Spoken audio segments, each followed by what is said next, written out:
வணக்கம், welcome to EVC life style. நம்ம இன்றைக்கி வீடியோவில் நல்லா டேஸ்டியான அவரைக்காய் பொரியல் எப்படி செய்யறதுன்னு தான் பார்க்க போகிறோம். வாங்க வீடியோக்குள்ளே போகலாம்.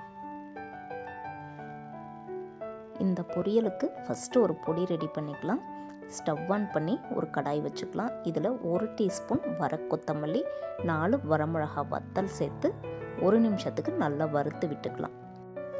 இது நல்லா வாசனை வந்ததுக்கப்புறமா 3 டேபிள் ஸ்பூன் தேங்காய், 3 டேபிள் ஸ்பூன் வறுத்த வேர்க்கடலை சேர்த்து 1 நிமிஷத்துக்கு வதக்கி விட்டுட்டு ஸ்டவ்வை ஆஃப் பண்ணிக்கலாம்.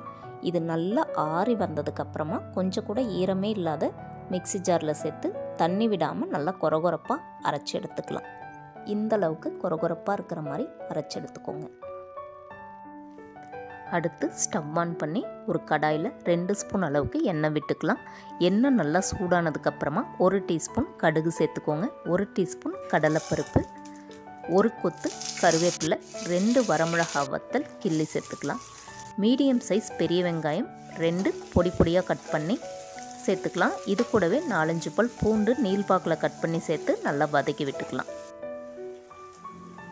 வெங்காயம் இந்த அளவுக்கு கலர் மாதிரி வந்ததுக்கப்புறமா நான் ஏற்கனவே 400 கிராம் அவரைக்காவை நல்லா வாஷ் பண்ணிவிட்டு பொடி பொடியாக கட் பண்ணி எடுத்து வச்சுருக்கேன். அதையும் சேர்த்து நல்லா கலந்து விட்டுக்கலாம்.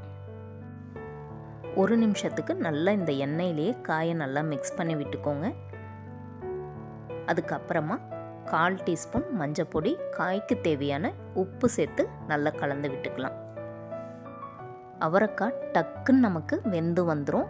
ஒரு 1/2 டம்ளர் அளவுக்கு மட்டும் தண்ணி சேர்த்து நல்லா கலந்து விட்டுட்டு ஒரு மூடி போட்டு மூடி விட்டுறலாம்.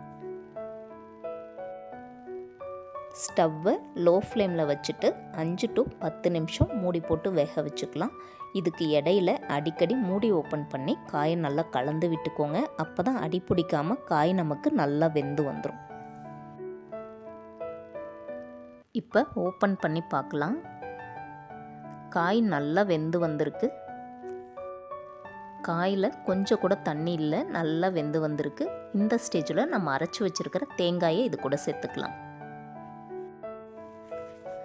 காரத்துக்கு நான் 4 வரமிளகாய் யூஸ் பண்ணியிருக்கேன். காரம்லாம் உங்களுடைய டேஸ்ட்டுக்கு தகுந்த மாதிரி அட்ஜஸ்ட் பண்ணி சேர்த்துக்கோங்க. நம்ம சேர்த்துருக்கிற தேங்காய் எல்லாமே வறுத்து தான் அரைச்சிருக்கோம். அதனால் இந்த ஸ்டேஜ்லேயே உப்பெல்லாம் செக் பண்ணிவிட்டு ஸ்டவ்வை ஆஃப் பண்ணிக்கோங்க. அவ்வளோதான், சூப்பரான அவரைக்காய் பொரியல் ரெடி. நீங்கள் இது வரைக்கும் இப்படி ட்ரை பண்ணல அப்படின்னா கண்டிப்பாக ட்ரை பண்ணி பாருங்கள். ட்ரை பண்ணிவிட்டு எப்படி இருக்குன்னு எனக்கு கமெண்ட்டில் சொல்லுங்கள். வீடியோ பிடிச்சிருந்தால் லைக் பண்ணிவிட்டு ஷேர் பண்ணிவிட்டு மறக்காமல் சப்ஸ்கிரைப் பண்ணிக்கோங்க. பக்கத்தில் இருக்கிற பெல் ஐக்கானையும் கிளிக் பண்ணிக்கோங்க. தேங்க்யூ.